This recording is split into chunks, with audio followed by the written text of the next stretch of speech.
Особо хотелось бы сказать о положении женщин, которое составляет сегодня большую часть населения Узбекистана.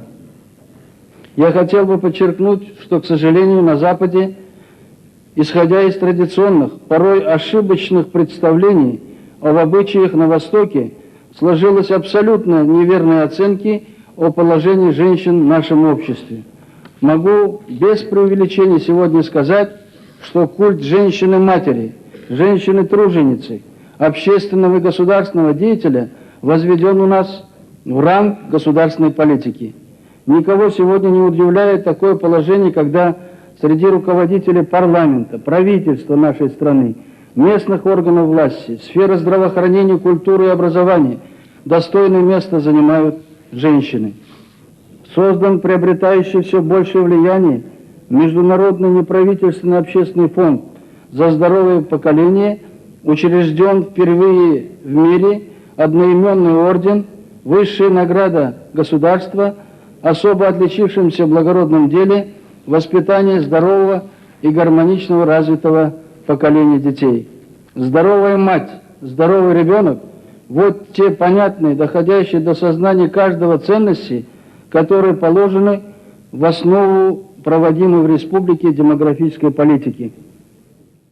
Ming avvalambor o'qituvchilar shu sohada ta'lim tarbiya sohasida ishlaydigan, mana shu sohani yelkasida ushlab keladigan va mana shu 18 yil davomida islohotlarni amalga oshirishda o'zini ko'z qilmasdan, maqtanmasdan shu ishlarni, og'ir ishlarni bajargan muallimalarimizga, ustozlarimizga, avvalambor ayollarimizga rahmat aytishni o'zimni burchim deb bilaman.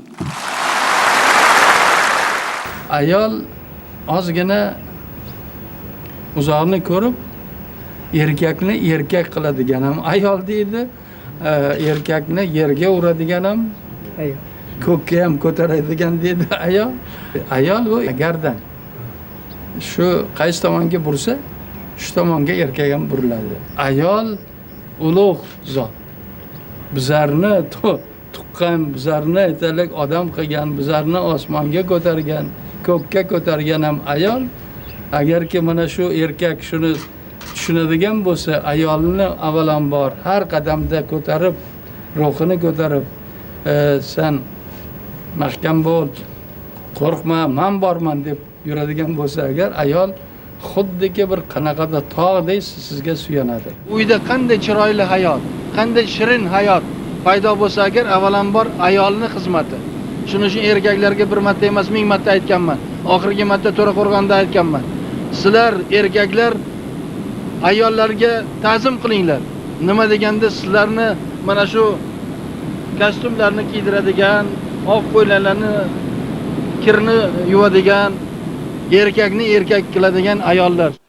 Oilalarimizni, hayotimizni ezgulik va mehr nuri bilan charog'on etib kelayotgan dunyodagi shunga e'tibor beringlar. Buni bila turib aytayapman. Dunyodagi eng go'zal, munis ayollarimiz, opa-singillarimizga baxt va saodat, xonadonlariga fayz va baraka tilayman.